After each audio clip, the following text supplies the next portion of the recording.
சரியா? அந்த திமுக ஆட்சி வந்தாலே கொலை கொள்ளை.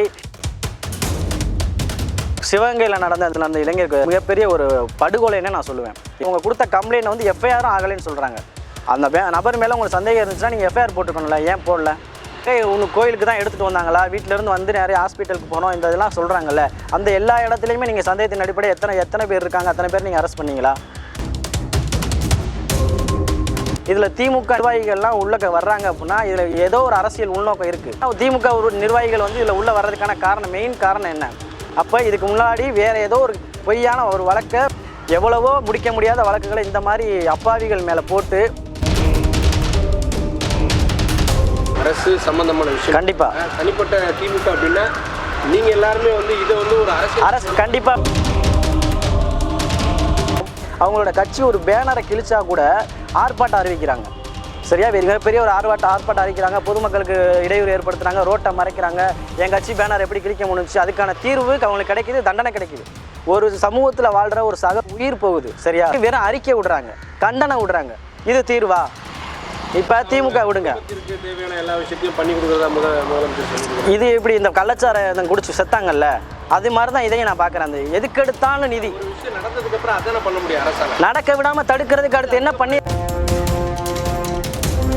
சீமான் வீட்டில் அவங்களோட காவலாளியை அடித்து இழுத்துட்டு போனாங்க. காவல்துறை என்ன அதிகாரம் இருக்குது? எப்படி அந்த காவல்துறைக்கு வந்து இந்த அதிகாரம் வருது? பாவி மக்கள் மேலே உங்களுக்கு ஏன் இவ்வளோ வன்மம்? வெட்ட வெளிச்சமாக தெரியுது.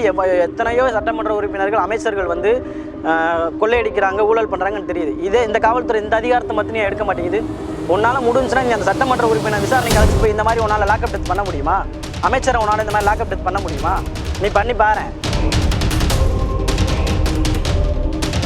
அந்த பையன் வந்து சின்ன வயசுலேருந்து அப்பா இல்லாத வளர்ந்த பையன், திருடனதாக ஆகிட்டு போட்டோம். அவனுக்கு நீதிமன்றம் இருக்குது, சிறை இருக்குது. அந்த தண்டனையில நீ பெற்றுக் கொடுக்கணும். நீ யார்? நீ அதிகாரத்தை பயன்படுத்தி அவன் உயிர் எடுக்கிறதுக்கு யார்? நீதிமன்றம் எதுக்கு நீ வச்சுருக்க?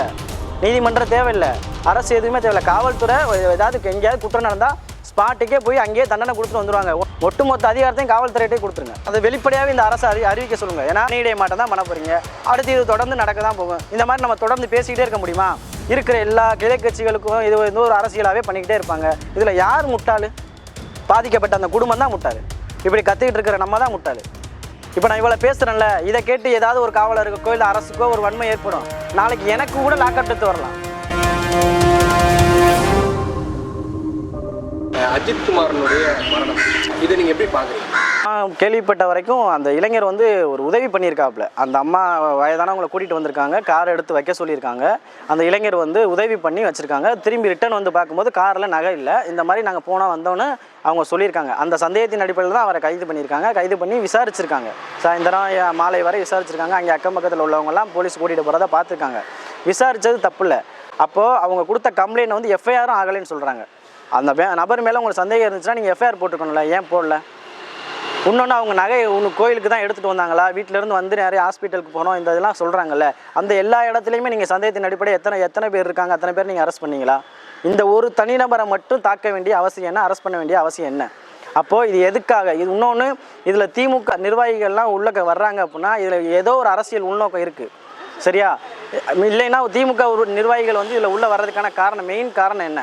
அப்போ இதுக்கு முன்னாடி வேறு ஏதோ ஒரு பொய்யான ஒரு வழக்கை என்னோட பார்வையில், ஏன்னா கிட்டத்தட்ட காவல்துறை வந்து எவ்வளவோ முடிக்க முடியாத வழக்குகளை இந்த மாதிரி அப்பாவிகள் மேலே போட்டு ஒரு மரணத்துக்கு உள்ளாக்கி அவங்க மேலே இந்த மாதிரி கேஸை முடிக்கிறது என்னோட பார்வையில் நான் பார்க்குறேன். ஏன்னா உதாரணத்துக்கு நம்ம ராம் கொலை வழக்காக இருக்கட்டும், அதுவும் இதே மாதிரி தான் நடந்துச்சு. ஜெயராக்ஸ் பெனிக்ஸாக இருக்கட்டும், இந்த மாதிரி பிரச்சனைகள் எல்லாமே இந்த காவல்துறை வந்து தொடர்ந்து பண்ணிக்கிட்டு இருக்காங்க. இதுக்கு மிக முக்கிய காரணம் வந்து இந்த திமுக ஆட்சி தான். சரியா? அந்த திமுக ஆட்சி வந்தாலே கொலை கொள்ளை, கிட்டத்தட்ட இந்த மாதிரி எல்லா சமூகத்துக்கு கேடான விஷயங்கள் எல்லாமே இந்த டிஎம்கே ஆட்சியில் மட்டும்தான். இதே மாதிரி சம்பவம் வந்து எல்லா ஆட்சியிலையுமே நடக்குது. விதிவிலக்கு இல்லை. இப்போ ஜெயலலிதா அவர்கள் கண்டிப்பாக இந்த மாதிரி நிறைய விஷயங்கள் நடந்திருக்கு. துப்பாக்கி சூடுகள் நடந்திருக்கு. கண்டிப்பாக 24வது லாக்அப் டெத்துன்னு சொல்கிறோம். அந்த 4 வருஷத்தில் 24வது லாக்அப் டெத்து நம்ம சொல்கிறோம். 2வது லாக்அப் டெத்துலேயே இதை கண்ட்ரோல் பண்ணாமல் விடாதது யாரோட தப்பு?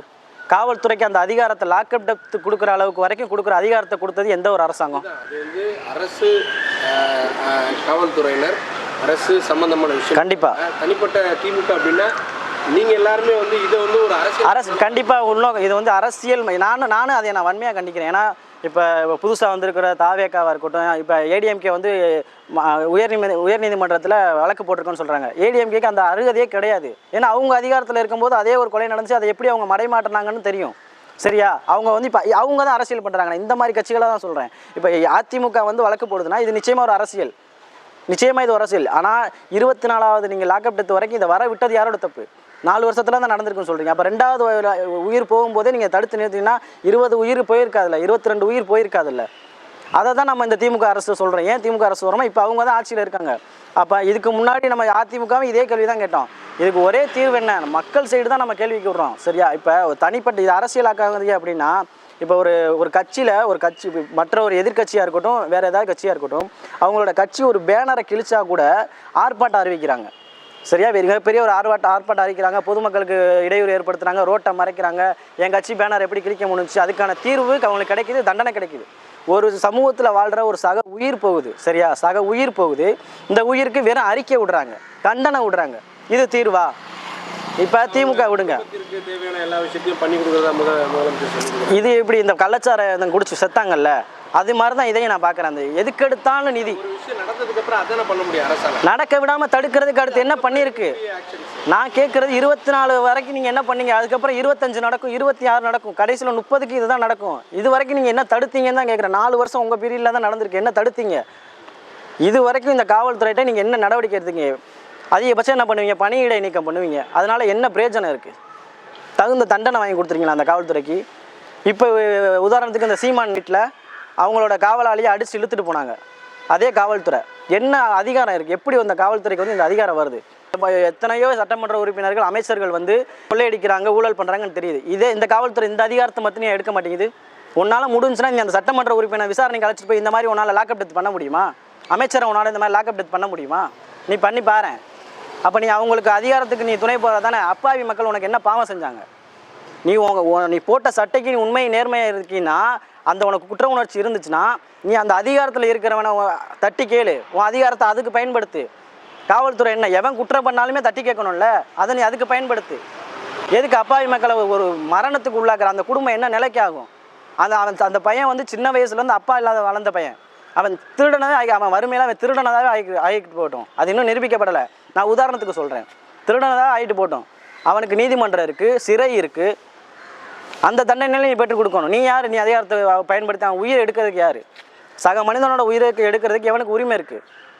ஆனால் அந்த அதிகாரத்தை பயன்படுத்தி அசால்ட்டாக பண்ணிட்டு போகிறாங்க. நீதிமன்றம் எதுக்கு நீ வச்சுருக்க?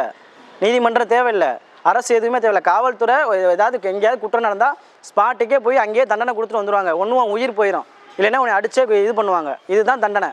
அப்புறம் எதுக்கு நீதிமன்றம்? எதுக்கு இத்தனை வழக்கு போய் இத்தனை ஆண்டுகளாக ஒவ்வொரு வழக்கும் எதுக்கு நடந்துகிட்டு இருக்கு? எதுவுமே தேவையில்லை. ஒட்டுமொத்த அதிகாரத்தையும் காவல்துறையிட்டே கொடுத்துருங்க. காவல்துறை எல்லாமே பார்த்துக்குருவாங்க.